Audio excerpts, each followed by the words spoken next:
I destroyed my neighbor's car because it was giving off fumes that were toxic to me and my child, making both of us sick.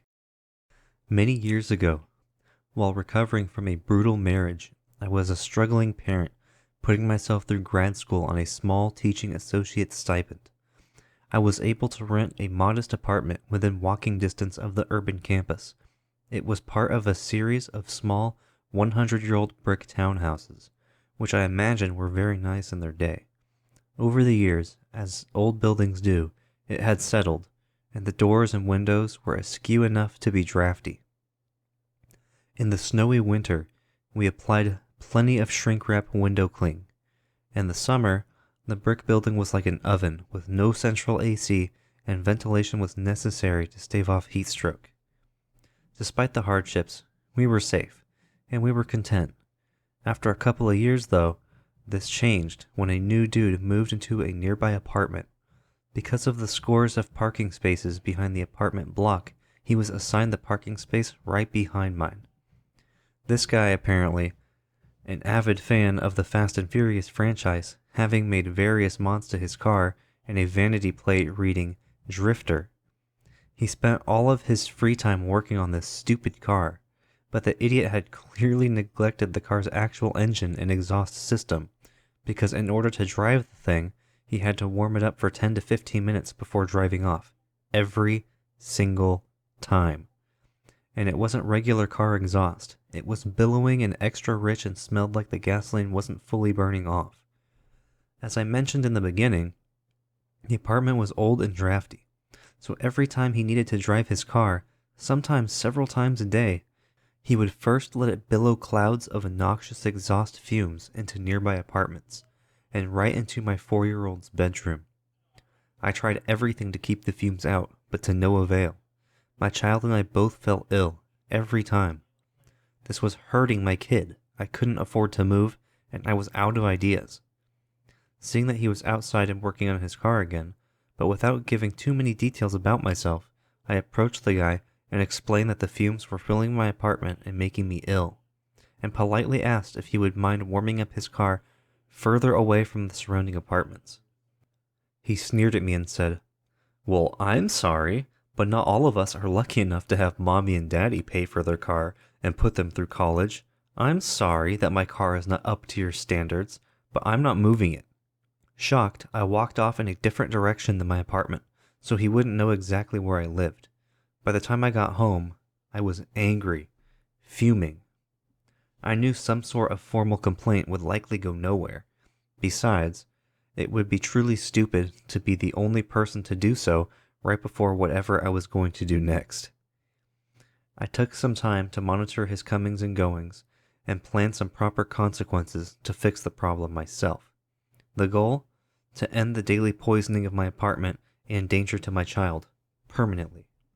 Budget? Shoestring, of course, because I didn't have mommy and daddy to pay for my revenge budget. Skill level? Low.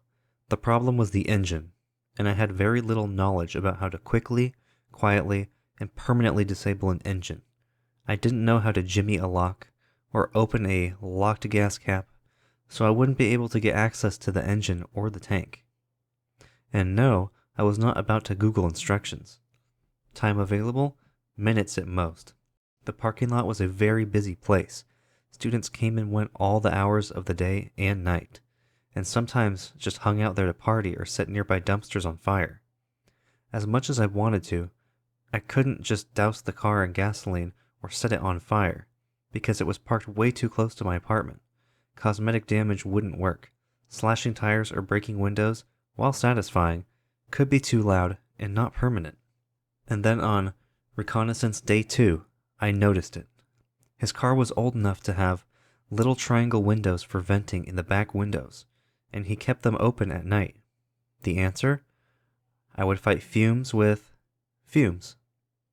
The next day, I bought a cheap Gatorade squeeze bottle and some eggs. I made a yellow soup out of egg yolks and warm water to fill the bottle about 2/3 full, then added some of the fresh dog poo that was always available next to the sidewalk outside. I screwed the cap onto the bottle and left it in the sun, outside for several days, swirling it around from time to time.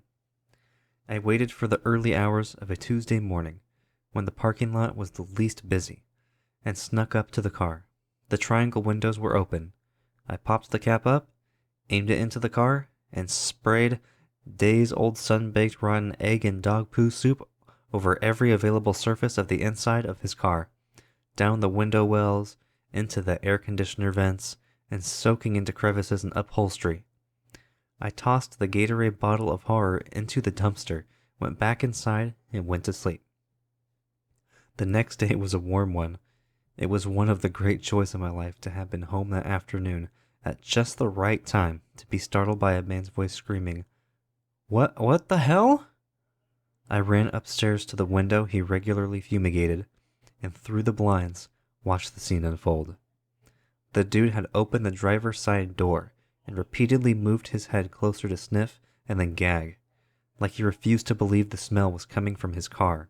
He opened the other door to investigate. He kept yelling, "What the hell?" And then he ran off. He came back a few minutes later, wearing dishwashing gloves and carrying a stucco bucket full of sudsy water, a sponge, and a scrub brush. He spent the next half hour growling, holding his breath, bobbing his head into the car and scrubbing, pulling his head out to gag and scream, "What the hell?" and taking deep breaths to go back in. The scrubbing and retching and screaming were increasingly interspersed with pounding on the dashboard and the roof, kicking his rims and loudly vowing revenge at the sky. Within about 30 minutes, he was surrounded by about 10 other dudes standing in a wide half circle around the car, some drinking beers, watching the show, laughing, and offering pointers, like King of the Hill come to life. It took him roughly an hour to realize that the battle had been lost. The dude's yelling became hoarse and whimpery. He retrieved his toolbox, removed a wrench, and started doing something new to the interior. He suddenly pulled out the entire driver's seat, walked away with it, and angrily heaved it into the dumpster. He did the same with the passenger seat. Then he took the bucket over and dumped the soapy poo soup water next to the dumpster, brought the bucket back to the car, turned it upside down, placed it where the driver's seat used to be, sat on it, and, I shit you not, drove off that way. I never saw the car again. He never drove it back. That, and his pride, must have been a total loss.